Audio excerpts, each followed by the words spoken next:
মুসলিম ভাই কেমন আছেন? ভালো আছি ভাই, তুমি কেমন আছো? এই আছি আলহামদুলিল্লাহ ভাই, ভালোই আছি।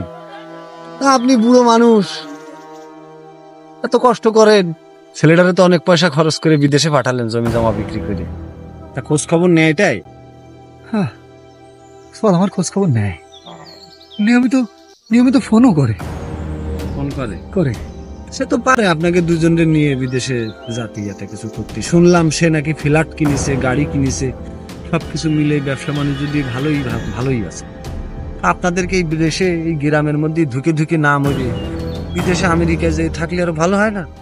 আমি এই বয়সে আমেরিকায় যাওয়ার আমার কি দরকার ভাই? এখানে এখানে ভিটে বাটের উপরে মরতে পারলেই আমি শান্তি পাবো। তাছাড়া তাছাড়া চল তোমার অফিস বাড়ি গাড়ি নিয়েই ব্যস্ত।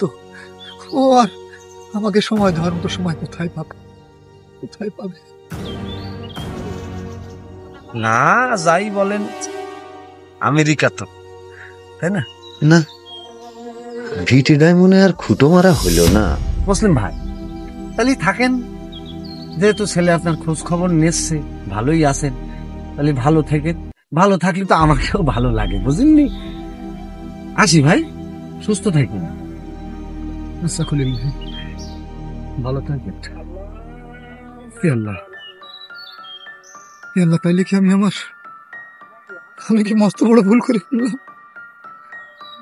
আমি কি আমার ছোট ছেলেটার ভবিষ্যৎটা নষ্ট করে ফেললাম? আল্লাহ, ভবিষ্যৎ নষ্ট করে ফেললাম।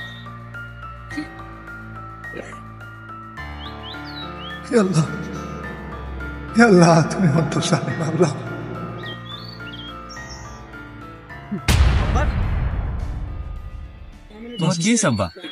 আমার কিছু হয় না বাবা, কিন্তু আমি তো মনে হয় তোর মস্ত বড় একটা খুন করে ফেলাইছি রে বাবা।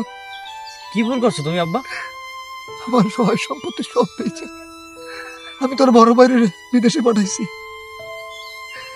বিগত কয়েক মাস যাবো তোর ফোনও করে না, টাকাও পাঠায় না। ওই খলিল ভাইয়ের কথা যদি সত্যি হয়,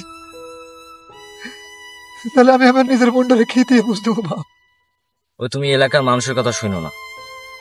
ভাইয়ের সাথে একটু আগে আমার সাথে কথা হয়েছে। রে, তুই আমার লগে মিশা কথা কইতেছস? তুমি বিশ্বাস করতেছো না? আমি তোমার ফোন দিই, দাঁড়াও। শুনলাম সে নাকি ফ্ল্যাট কিনেছে, গাড়ি কিনেছে। আব্বা দিয়েছি তোমার। আব্বা আব্বা দিয়েছি তোমার।